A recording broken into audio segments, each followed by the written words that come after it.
aksidente ni Ari ang cellphone na to at walang maalala. Hindi siya pipigilan hanggat hindi na nababago ang cellphone sa kanya. Toast with cheese.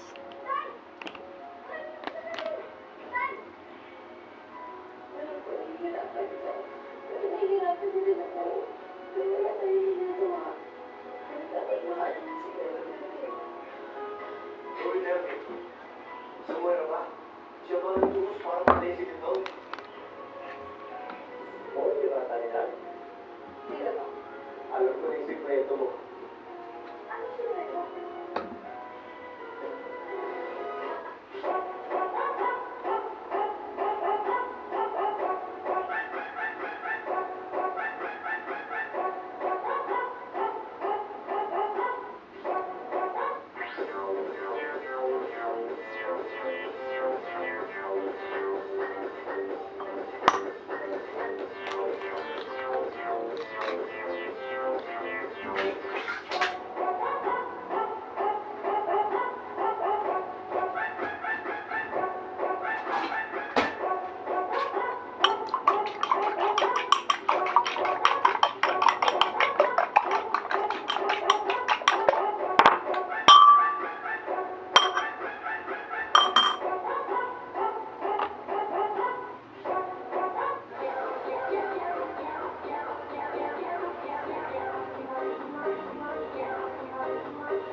Moira sa Apex dahil sa hindi maganda ang ugali at pamamalakad sa ospital at dahil si Pepe na ang nakabili ng shares ni Moira.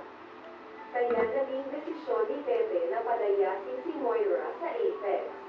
Nang marinig ito ni Moira ay nagmakaawa ito na magbabago na pero ginawanan lang ito ni Pepe dahil sa kanyang pangit na ugali. At sinabing kahit kailan ay hindi ito magugustuhan. Umaga, pumunta si Moira sa ospital upang tignan si Zoe, ngunit pinaraw ito ng mga bantay at si